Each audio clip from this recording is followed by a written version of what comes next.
पश्चिम बंगालमध्ये आज दुसऱ्या आणि अंतिम टप्प्यातही विक्रमी मतदान। पश्चिम बंगालमध्ये संध्याकाळी 5 पर्यंत सुमारे 90% मतदान। भाजप विरुद्ध ममता बॅनर्जींची प्रतिष्ठा पणाला। 4 तारखेला निकालाची रंगत।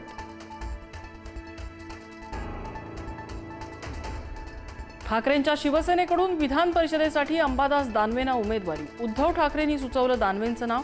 ठाकरेंचा निर्णय काँग्रेसला मान्य होणार का पाहणं महत्त्वाचं।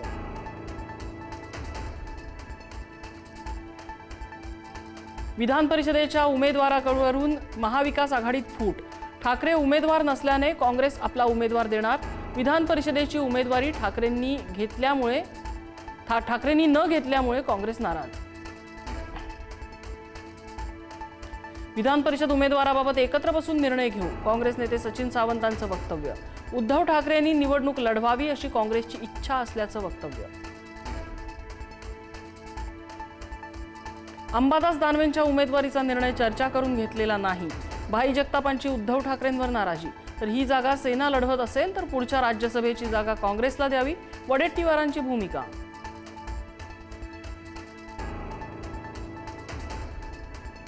अंबादास दानवेंना उमेदवारी जाहीर झाल्यानंतर सुषमा अंधारेंची भावनिक पोस्ट। आमदारकी खासदारकी तुमच्यावरून 100 वेळा कुर्बान। उद्धव ठाकरेंसोबतचा व्हिडिओ स्टेटसला ठेवून खास पोस्ट।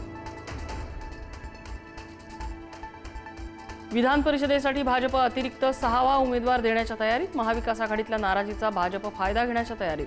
ठाकरे उमेदवार नसल्यानं महाविकास आघाडीत नाराजीचा सूर। विधान परिषदेसाठी राष्ट्रवादीचा उमेदवार आजच ठरणार। उपमुख्यमंत्री सुनेत्रा पवार यांच्या निवासस्थानी राष्ट्रवादीच्या कोर कमिटीची बैठक। उमेदवारी कुणाला मिळणार याकडे लक्ष।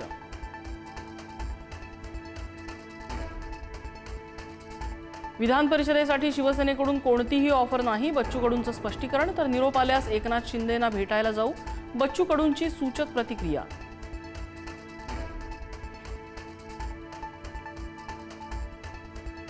बीडमधील मस्साजोगच्या सरपंच पदाच्या पोटनिवडणुकीत स्वरूपानंद देशमुख विजयी। दिवंगत संतोष देशमुखांच्या पत्नी अश्विनी देशमुखांचा 92 मतांनी पराभव।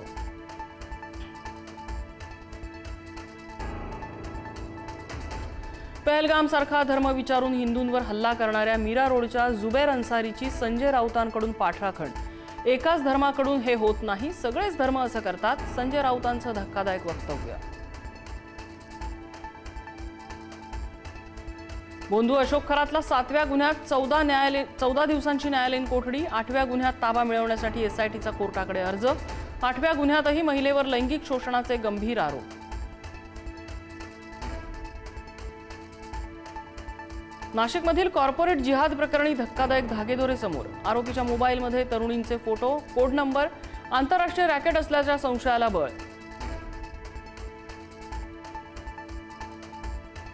नाशिकमध्ये लहान मुलांच्या अपहरणाच्या संशयावरून महिलेला नागरिकांकडून चोप। पंचवटीतल्या गजानन चौकातली घटना। मुलांना फूस लावून सोबत नेण्याचा प्रयत्न केल्याचा आरोप।